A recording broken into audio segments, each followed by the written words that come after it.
বাংলাদেশকে চীন, আমেরিকা, ভারতের মুষ্টিবদ্ধ হাত থেকে কখনোই বেরিয়ে আসতে পারবে না, এমন প্রশ্ন এখন অনেকের মনেই জাগে। কারণ তাদের যে বাণিজ্য চুক্তি সেগুলো দেখলে বোঝা যায় যে তারা আমাদের হাতের মুঠোর মধ্যে রাখতে চায়, তারা আমাদের নিয়ন্ত্রণ করতে চায়।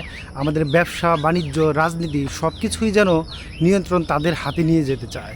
আমরা বহুবার দেখেছি অনেক রাজনৈতিক দলকে ক্ষমতায় আসার পরে তারা দেখা যাচ্ছে কোনো কোনো দল ভারতের মুখাপেক্ষী হয়ে যাচ্ছে, কোনো কোনো দল আমেরিকার মুখাপেক্ষী হয়ে যাচ্ছে, আবার কোনো কোনো দল চীনকে টেনে আনতে চাচ্ছে। তো আসলে আমরা তাহলে স্বাধীন হব কবে?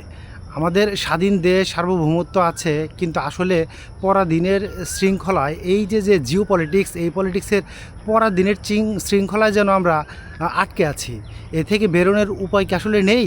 এ থেকে আসলে কিছুটা হলেও বর্তমানে বাংলাদেশ বেরিয়ে আসার চেষ্টা করেছিল এবং কিছুটা হয়তো পেরেছিল।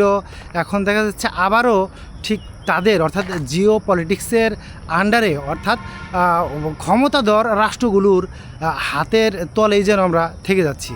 এ থেকে বেরিয়ে আসার জন্য অবশ্যই মুক্ত চিন্তার অধিকারী হতে হবে দেশের সাধারণ নাগরিককে। কেউ যদি বলে যে আমার আসলে কি করার আছে, আমার তো কিছু করার নেই, এই কথা থেকে বেরিয়ে আসতে হবে। এই ব্যাপারটি থেকে মূলত বেরিয়ে এসে, কারণ জনতাই হচ্ছে সমস্ত শক্তির উৎস, সেটি কিন্তু আমরা 5ই আগস্ট দেখেছি। এবং এই ভোটাধিকারের মাধ্যমে আমরা যাদেরকে এনেছি তারা যদি আমাদেরকে স্বাধীনতার স্বাদ ভোগ করতে না দিতে পারে, তাহলে কিন্তু সেই দায় আসলে আমাদেরই, অর্থাৎ দুর্ভোগও আমাদেরই পোহাতে হবে, দায়টাও আমাদেরই নিতে হবে।